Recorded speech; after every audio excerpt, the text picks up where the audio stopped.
Evolution shards are one of the rarest resources in Clash Royale, and if you waste them on the wrong card, you might regret it for months. So today we're going through 10 evolutions you should never upgrade. Let's start off with one of the easiest evolutions to skip right now. By the time you're watching this, there's a good chance the balance changes from mid-March have gone live already. And in these patch notes, the evolved electro dragon got nerfed heavily. His chain damage was reduced by a whopping 50%, resulting in his attack no longer one-shotting skeletons. Of course, that's not the only thing it affects. When dealing with a big golem push, he will basically take twice as long and generally have way more trouble taking everything out because of this damage reduction. In return for this nerf, he received a small HP buff, but I'm afraid that is not enough to save him. The only reason people used Electro Dragon was for the evolved version anyway, so now you have both the regular version and the evolution that don't provide enough value for the cost. There's the evolved goblin giant. When it was first released, the evolution actually had some potential, and it even had a crazy run where it dominated with evolved pekka. But after the massive set of nerfs it received, the card has never really recovered. The biggest issue is that goblin giant decks already rely heavily on support troops like Sparky or ranged units to make their pushes threatening, and the evolution simply doesn't add enough value to justify using one of your evolution slots. In most cases, if you're playing a goblin giant deck, you're much better off using evolutions on stronger support cards or spells instead. Because evolutions are such a limited resource, spending shards on something that barely improves the deck just isn't worth it. Another issue is that Goblin Giant is one of the most flexible win conditions in the game.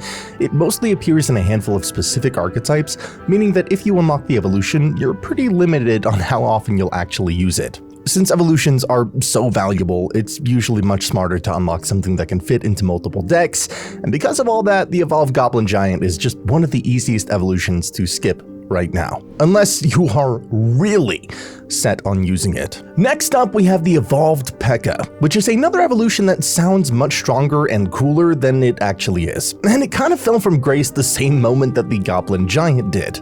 So the Pekka has always been one of the most powerful defensive troops in Clash Royale because of her massive damage output and ability to completely shut down tanks. So naturally, when an evolution was introduced for Pekka, many players expected it to become one of the most dominant cards in the game. And for a few months, that is exactly what happened. She healed so much off killing even simple skeletons, making her extremely hard to defend without overcompensating. One of the biggest issues is how expensive the card already is. At 7 elixir, Pekka decks tend to be slower and more methodical. Because of that, the evolution doesn't activate very frequently compared to cheaper cards. Evolutions are often strongest when they can be cycled quickly and used multiple times during a match. With Pekka, you simply don't get that same level of consistency. Another reason the evolved Pekka struggles is that Pekka decks usually prefer evolving cheaper support cards instead.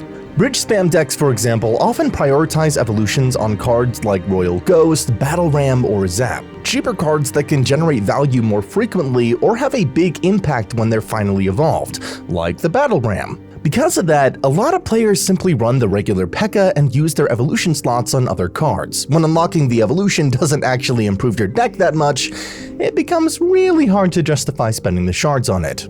Another evolution that fell off extremely hard is the evolved Dart Goblin, but before I tell you about this fall off, let me tell you to, subscribe to the channel. It helps out a lot more than you think, so thank you.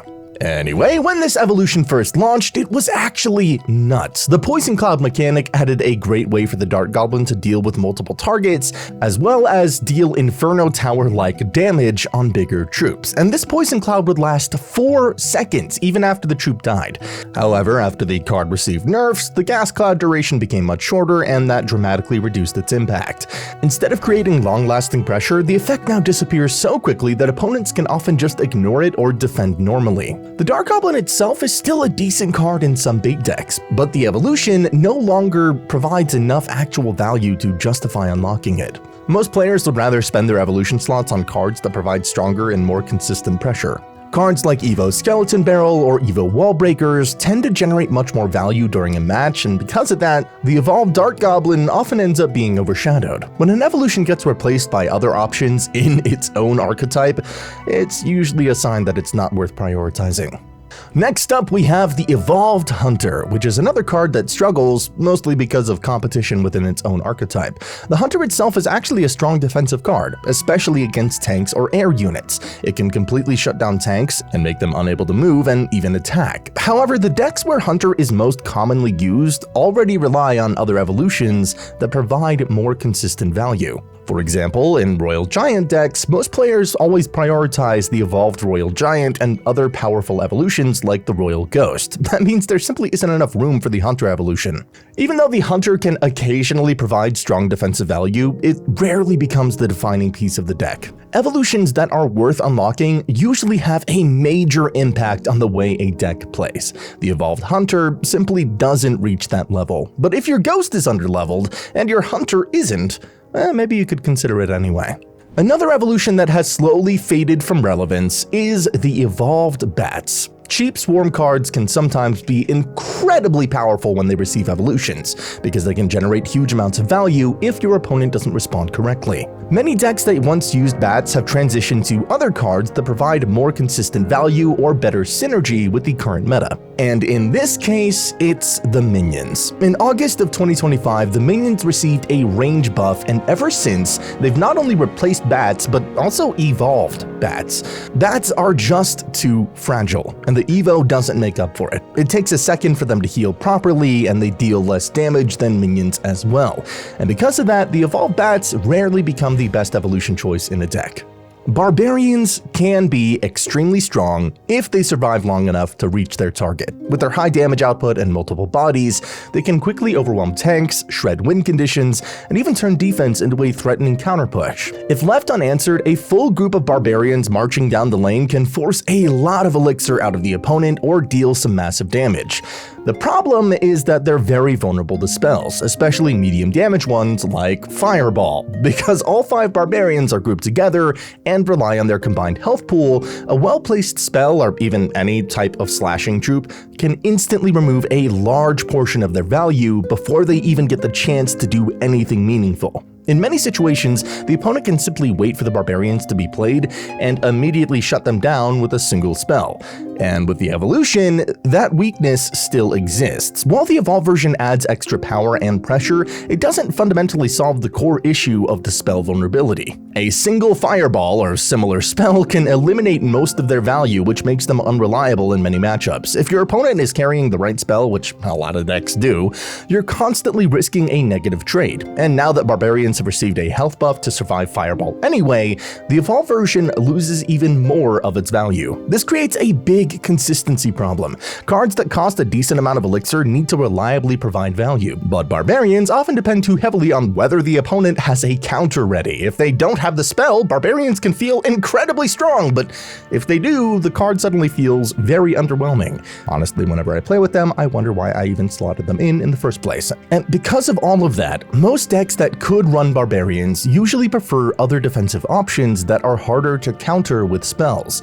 Cards that spread out more or have higher individual health, and as a result, even though the evolution improves their power, it still doesn't fully fix the fundamental weakness that has always held barbarians back.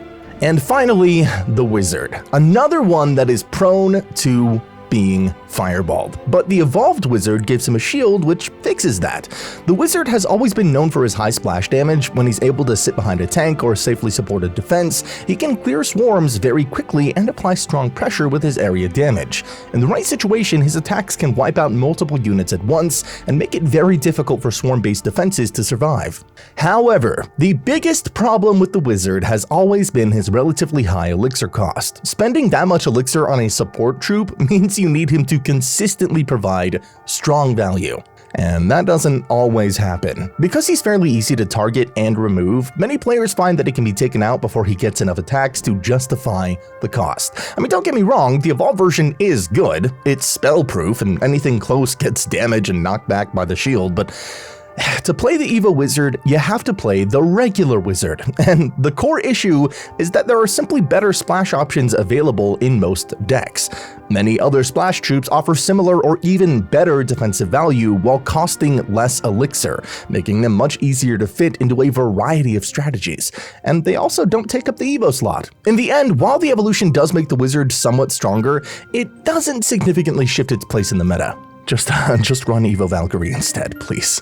Now, something you might be wondering is which ones do I evolve? Watch this video to find out exactly ones are worth your shards, and I'll see you there.